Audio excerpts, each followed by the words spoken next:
Okay.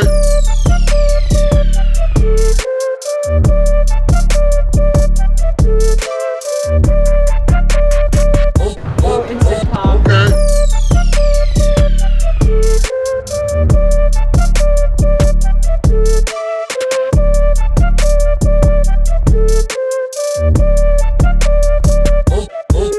Okay.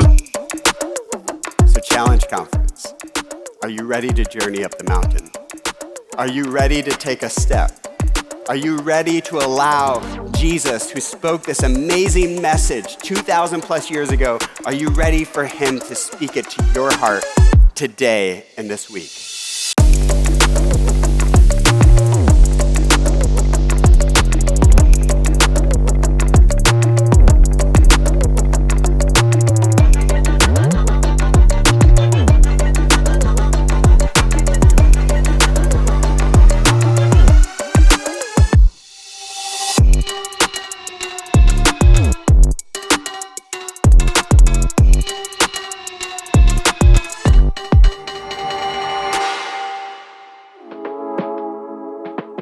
Here's what I believe to be true in our moment today, that this is what we really long for.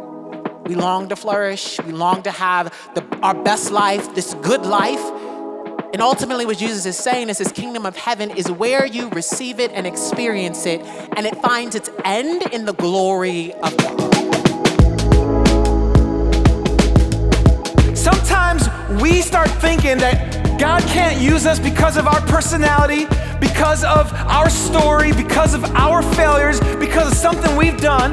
When God is like, look, if I redeemed you from the pit of hell through the death of my son on the cross and his resurrection from the grave and his ascension into glory, don't tell me I can't use you. I made you the way you are to use you for my glory.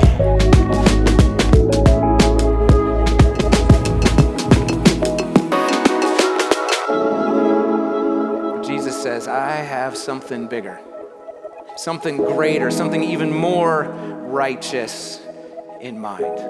Don't hate your enemy. Love them. If they persecute you, pray for them.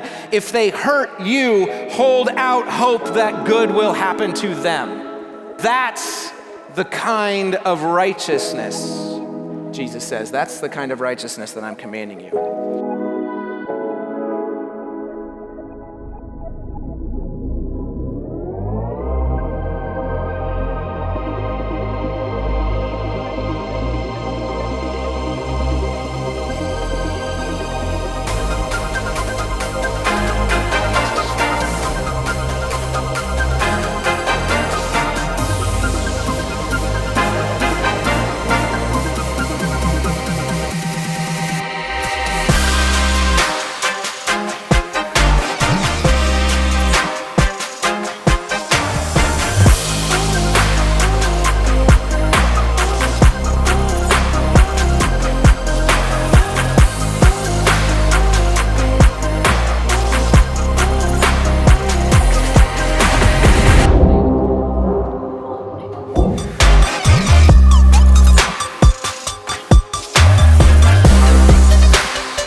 Stop settling for a pat on the back when you can have the presence of God.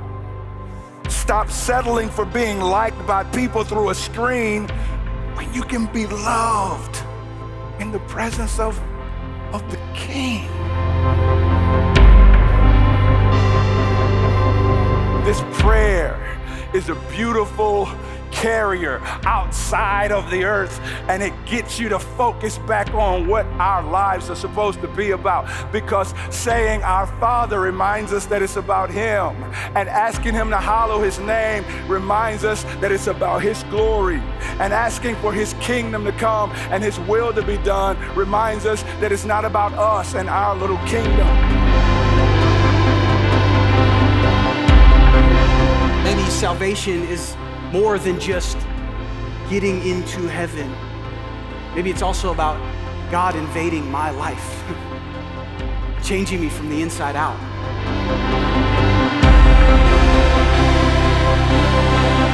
I hope that everybody in this room can hear the words of Paul to Timothy. He says, don't let anyone despise you for your youth, but rather be an example.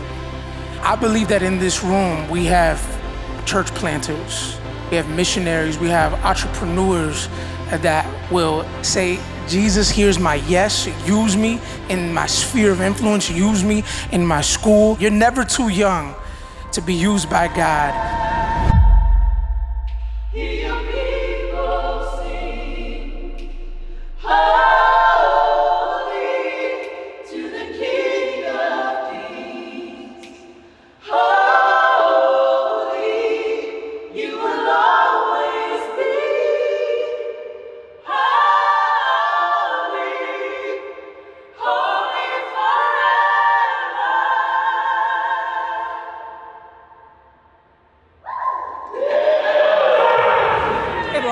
We're about to do outreach, and we're eating beforehand, and we have an apple. Nathaniel's gonna try and split it with his head.